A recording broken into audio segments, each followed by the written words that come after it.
Hi hello నమస్తే welcome back to our channel Prasu Vidya. Last వ్లాగ్లో మా వైకుంఠ ఏకాదశి డే మొత్తం ఎలా జరిగిందో మీతో షేర్ చేశాను కదా.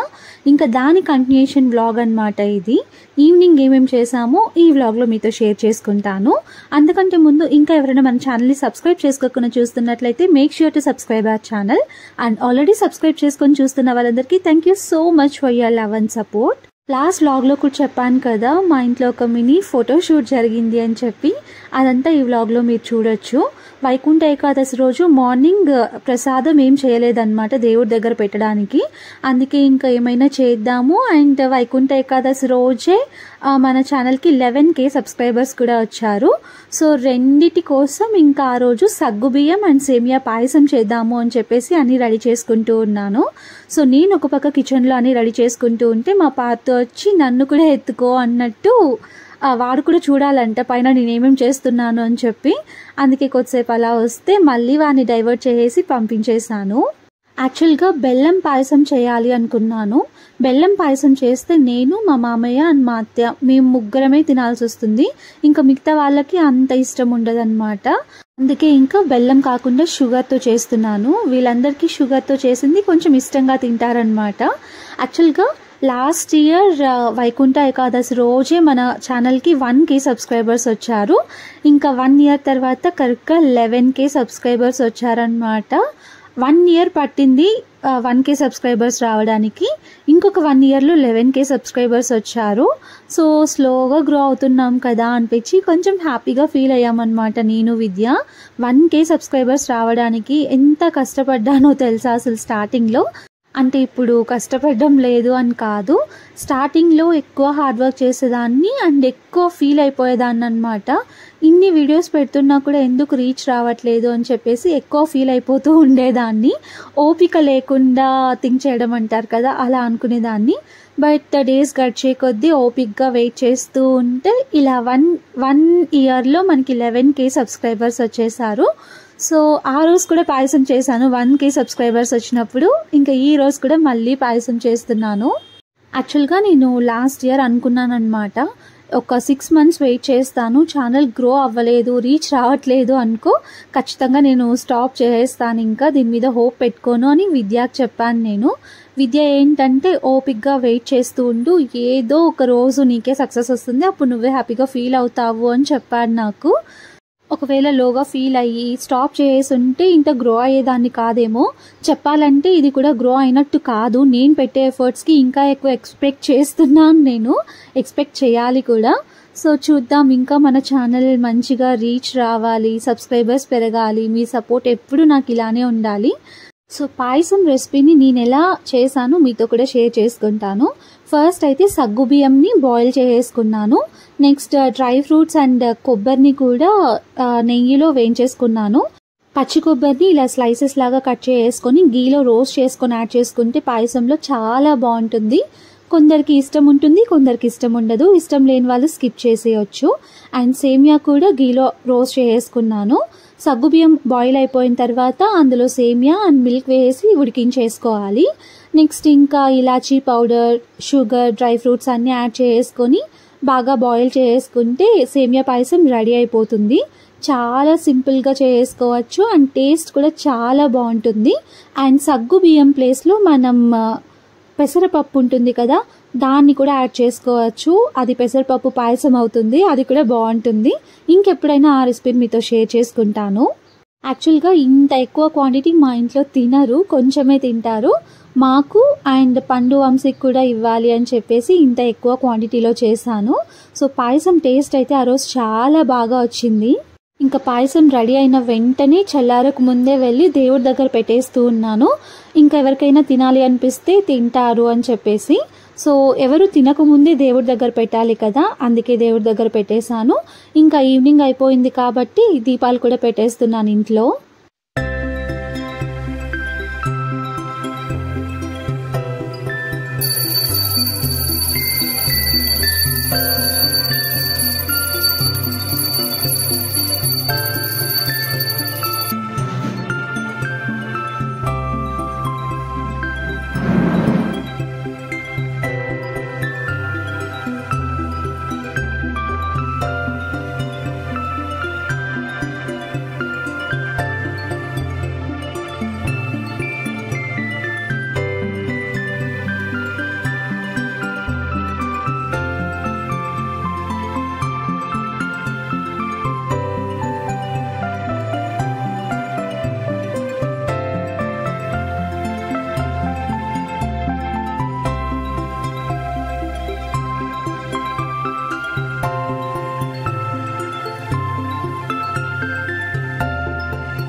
పూజ కార్యక్రమం మొత్తం కంప్లీట్ అయిపోయింది.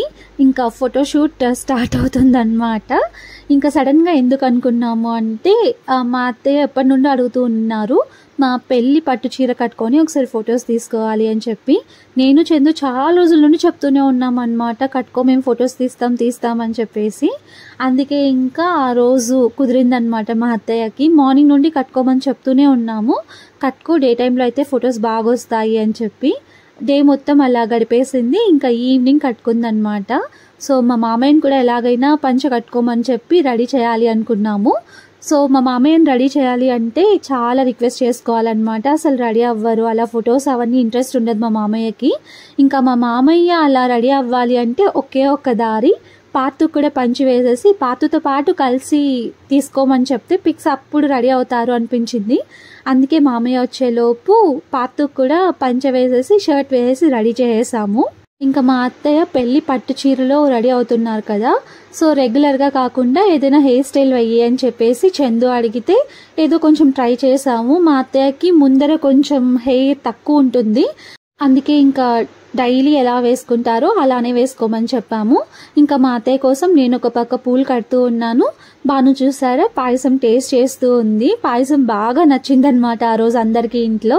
సో మొత్తానికి మా మామయ్య, మా అత్తయ్య అండ్ పాతు ముగ్గురు రెడీ అయిపోయారు. మా అత్తయ్యకి మేమే ఇంకా నగలు అవన్నీ వేసి ఇలా రెడీ చేసామన్నమాట, బాగుంటుంది ఫొటోస్కి అని చెప్పి. పట్టుకో పాతుని పట్టుకో వస్తాను.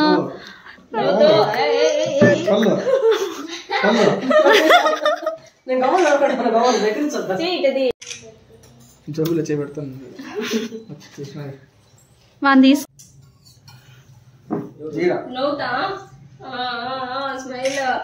పళ్ళు కనిపించాల అబ్బా, పళ్ళు పళ్ళు అంటే రాతరా పళ్ళు కనిపిస్తేనే బాగుండేది. అచ్చయ్య అట్ట పెట్టద్దా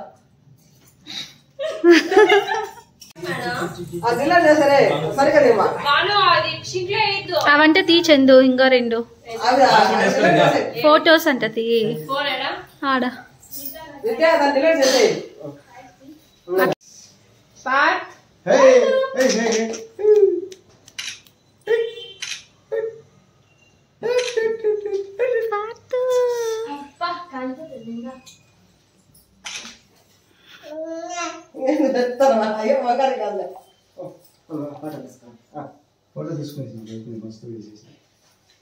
వాడిని ఇచ్చేసి ఒకసారి మీ ఇద్దరు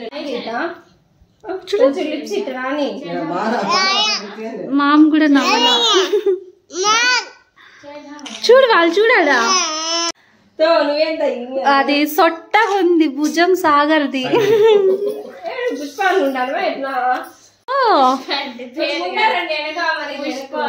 కొంచెం లెఫ్ట్ కి పో బావా నువ్వు. విద్యా ఆ కట్టను కవర్ అవ్వాలి ఫోటోలు, అది మ్యాటర్. వాళ్ళు లేకన్నా జరుగుతా నువ్వు పో విద్య.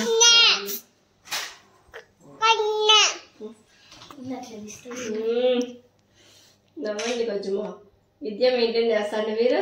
తల నువ్వు కొంచెం తల అత్త కూడా వీడికి కూడా ఘాట్ వస్తుంది. సో మొత్తానికి మా అత్తయ్య కోరిక ఆ రోజు తీరిపోయింది. మా అత్తయ్యకి ఇలాంటి కొంచెం ఇంట్రెస్టే అనమాట, మంచిగా రెడీ అవ్వాలి, ఫొటోస్ తీసుకోవాలి, మెమరబుల్గా అవన్నీ పెట్టుకోవాలి అని చెప్పి. మా మామయ్య అంత ఇంట్రెస్ట్ చూపించారు. ఎలాగో అలాగా ఇలా వీళ్ళని రెడీ చేసేసాము. ఇంకా సాగర్ అండ్ విద్య కూడా ఇంటికి వచ్చి షాక్ అయిపోయారనమాట వీళ్ళు ఇలా రెడీ అవ్వడం చూసి. మా అత్తయ్య మామయ్యకి ఫొటోస్ తీయాలి అనుకున్నాం, బట్ ఫైనల్గా అది ఫ్యామిలీ ఫోటోషూట్ అయిపోయింది. విద్యా అండ్ సాగర్ని కూడా పంపించాం, మీరు కూడా వెళ్ళండి అని చెప్పి. ఇంకా వీళ్ళు బయట కూర్చొని ఇలా పాయసం తింటూ ఉన్నారు. వాళ్ళతో పాటు నేను కూడా తింటున్నానులేండి. మళ్ళీ మా అత్తయ్య లోపలికి వెళ్ళిపోయారు. లోపలికి వెళ్ళి కొన్ని ఫొటోస్ తీసుకున్నాం, నేను, మా అత్తయ్య, బాను అండ్ చందు కలిసి. బయట వాళ్ళందరి ముందు కొంచెం మొహమాటం అనమాట మా అత్తయ్యకి, అందుకే లోపలికి వెళ్ళి బెడ్రూమ్లో మంచిగా ఫొటోస్ తీసుకొని ఇంకా అదంతా అయిపోయిన తర్వాత పాయసం పండు కోసం అండ్ వంశీ కోసం తీసుకొని ఇంటికి వెళ్ళాము. పాయసం అంటే వంశీకి కూడా చాలా ఇష్టం, ఇంకా వాడికి కూడా తీసుకెళ్తే బాగుంటుంది కదా అని చెప్పేసి తీసుకెళ్ళాము. పండు అప్పుడే నాకు మెసేజ్ పెట్టిందంట, నేను ఆ మెసేజ్ చూసుకోలేదు. ఇంట్లో ఉన్న జ్యువెలరీ కావాలి అని చెప్పి. సడన్గా జ్యువెలరీ ఎందుకు అంటే పండు వాళ్ళ కాలేజ్లో సంక్రాంతి సెలబ్రేషన్స్ అన్నమాట నెక్స్ట్ డేనే. సడన్గా చెప్పారంట, గ్రూప్లో మెసేజ్ పెట్టారంట వాళ్ళకి. సో జ్యువెలరీ కావాలి అని చెప్పి మెసేజ్ చేశాను, నువ్వు చూసుకోలేదా అని అడిగింది. నేను అక్కడ బిజీగా ఉండినాను కదా, చూసుకోకుండా అలానే వచ్చేసాను. ఇంక ఇప్పుడు ఇక్కడ హాఫ్ శారీ వేసుకోవాలా, శారీ వేసుకోవాలా, హాఫ్ శారీ అయితే ఏది వేసుకోవాలి అని చెప్పేసి అడుగుతూ ఉండింది. నీకు ఏది కంఫర్టబుల్గా ఉంటే అది వేసుకో అని చెప్పాను నేను. మొత్తానికి హాఫ్ శారీస్ కాకుండా శారీస్ కూడా చూస్తాను అని చెప్పింది. అందుకే ఇంక ఇంటికి తీసుకెళ్తున్నాం. ఇంకా ఈ పార్సల్ ఏంటి అంటే పండు నా కోసం స్లిప్పర్స్ ఆర్డర్ చేసింది ఫ్లిప్కార్ట్లో అనుకుంటాను. సో అవి తీసుకొని వెళ్తున్నాం ఇంకా ఇంటికి. అవి బాగా వచ్చాయా లేదా అని చెప్పి అడుగుతూ ఉంటే ఇంకా అక్కడే రోడ్లోనే ఓపెన్ చేసి చూపిస్తూ ఉంది నాకు. సో అలా ఇంకా నేను విద్య పండు ముగ్గురం ఇంటికి వెళ్ళిపోయాం. సో శారీస్ సెలెక్ట్ చేసుకుంది అనమాట. ఒక 2 శారీస్ సెలెక్ట్ చేసుకొని జ్యువెలరీ తీసుకెళ్ళిపోయింది. ఇంకా మా డే అయితే అలా ఎండ్ అయిపోయింది. డిన్నర్ కంప్లీట్ చేసుకొని ఫొటోస్ చూసుకుంటూ మురిసిపోయామన్నమాట మేమందరం. ఇంకా ఆ రోజు తీసుకున్న పిక్సే అనమాట ఇవన్నీ. మా అత్తయ్య అయితే ఇంకా ఆ రోజు చాలా హ్యాపీ అనమాట. మా మామయ్య కూడా మాట విని పంచ కట్టుకొని ఫొటోస్ తీసుకున్నారు కదా. సో ఇవన్నీ చాలా మెమరబుల్గా ఉంటాయి మనకి ఎప్పుడైనా చూసుకోవడానికి. సో మా అత్తయ్యకు ఆ విషయం తెలుసు. ఇంకా మామయ్యని ఎక్కువ సపోర్ట్ చేస్తూ ఉండరు అలాంటివి. మార్నింగ్ నుండి ఆ డే మొత్తం ఏదో ఫ్లోలో అలా గడిచిపోతూ మూడీగా నార్మల్గా ఉండింది. ఇంకా ఎప్పుడైతే ఇలా ఫోటోషూట్ స్టార్ట్ చేసామో అప్పటి నుండి అందరం నవ్వుకుంటూ మాట్లాడుకుంటూ చాలా మంచిగా అనిపించింది అనమాట. ఫ్యామిలీ మొత్తం ఇంటరాక్ట్ అయ్యి హ్యాపీగా స్పెండ్ చేసినట్టు అనిపించింది. అప్పుడప్పుడు లైఫ్లో ఇలాంటివి జరుగుతూ ఉండాలి. So that's it for this vlog. Thank you for watching. Take care until my next video. Bye.